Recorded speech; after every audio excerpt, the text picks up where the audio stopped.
Allah memperhatikan orang yang malang. Allah mendengarkan orang yang berseru kepadanya.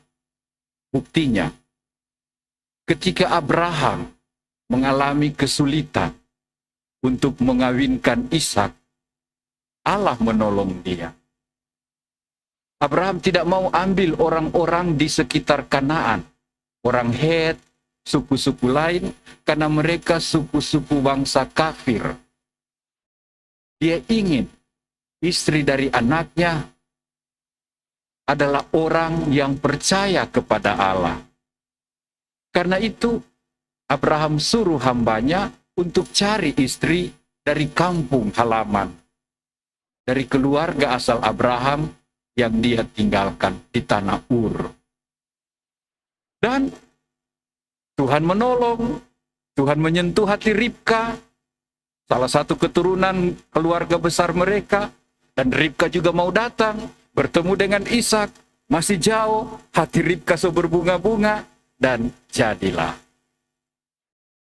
Yang tadinya hamba itu risau, gelisah, kaget tuh nona nih mau bikin apa? Tuhan menolong orang yang percaya kepadanya, orang yang setia kepadanya. Mengapa Abraham tidak mau orang di sekitar Het?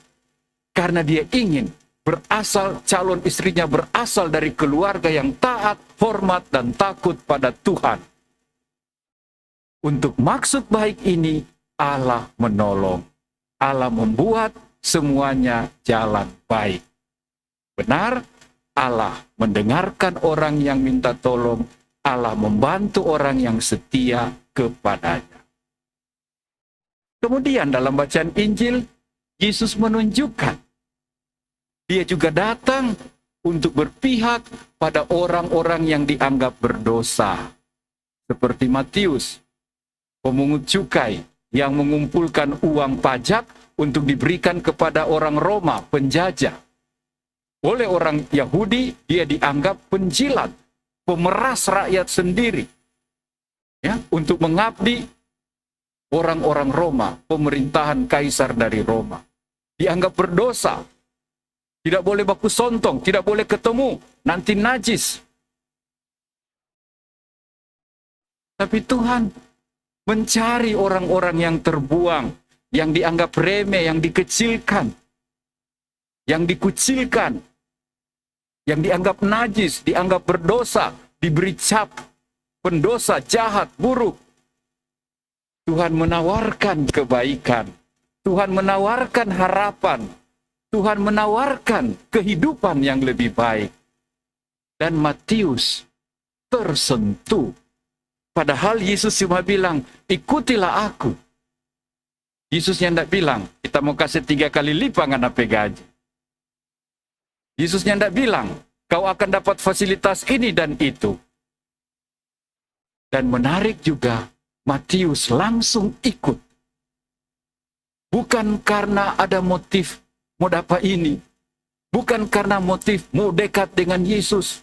Mau iko-iko. Mau jadi anak buah. Hanya sekedar mau memberi diri untuk dipakai oleh Yesus semaunya. Pertanyaan yang menarik, mengapa Yesus begitu punya daya tarik sehingga Matius langsung mau ikut dia?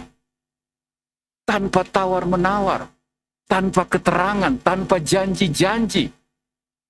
Langsung bersedia meninggalkan segalanya, bahkan bikin perjamuan, syukur karena diundang, dipanggil, dan dia mengikuti Yesus seumur hidup, bahkan menjadi penulis Injil. Ada apa pada Yesus sehingga dia begitu menarik? Sehingga orang terpesona dan orang mau mengikuti dia. Daya tarik apa yang Yesus punya? Itulah yang setiap hari Jumat pertama gereja minta kita datang belajar dari Yesus. Karena dia lemah lembut dan rendah hati. Karena hatinya penuh belas kasihan pada orang-orang yang merasa malang. Pada orang-orang yang merasa dikucilkan. Yesus punya aura. Yesus punya ketertarikan yang luar biasa. Kemarin dan tadi saya mendampingi anak-anak SMA Dobos. Latihan leadership sebagai OSIS. Ada satu anak, gadis, Monik. Pelayanannya, tindakannya, cara-caranya melayani, begitu bagus. Sampai-sampai satu Pak Guru bilang, Monik, kau pe aura mau jadi suster, kuat sekali. Anak ini bersuara dingin. Aduh, dia tidak pernah pikir mau jadi suster. Tapi Pak Guru bilang, kau punya aura. Kau punya daya tarik. Kau punya tampilan. Kau punya apa ya yang kau sinarkan, kau keluarkan. Menunjukkan kau akan jadi seorang biarawati yang baik. Dalam diri kita, mestinya ada sesuatu yang seperti pada Yesus, membuat orang tertarik. Matius langsung berangkat, ikut. Kebaikan apa pada kita yang bisa kita pakai untuk membawa orang kepada Yesus? Ada kekuatan-kekuatan rohani apa dalam diri kita yang bisa mengajak dan mengundang orang? Mari ikut Tuhan. Mari bergabung rame-rame. Mari ikut dalam pelayanan. Mari ikut aktif dalam wilayah rohani. Mari kita lihat apa yang kita bisa buat, apa yang kita bisa lakukan. Dan orang-orang itu tertarik. Pertanyaannya, kalau kita coba panggil orang, orangnya tertarik, karena apa Kang? Bisa jadi orang bilang, ngana lele besoe, mau bapanggil. Ngana le kumabal, ngana le, nyanda ada tanda-tanda perubahan, mau bapanggil orang. Apa yang kurang? Sehingga kita tidak punya daya tarik seperti Kristus. Kristus bilang, belajarlah daripada aku.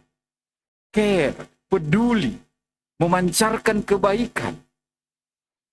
Menarik orang pada kebaikan. Membuat orang merasa ingin berubah. Ada satu cara hidup kita yang membuat orang tertarik. Yo, join, kita gabung, kita datang, kita ikut. Karena mereka melihat sesuatu yang indah. Hari ini Tuhan mengundang kita, marilah kepada aku. Kamu semua, belajarlah daripada aku, dan semoga seperti Allah yang selalu berpihak pada orang lain, seperti Kristus yang punya daya menarik, kita juga boleh menjadi pribadi-pribadi ala hati kudus Yesus yang membawa pesona dan membawa orang kepada Tuhan, dan kita juga boleh membawa Tuhan kepada orang lain. Amin.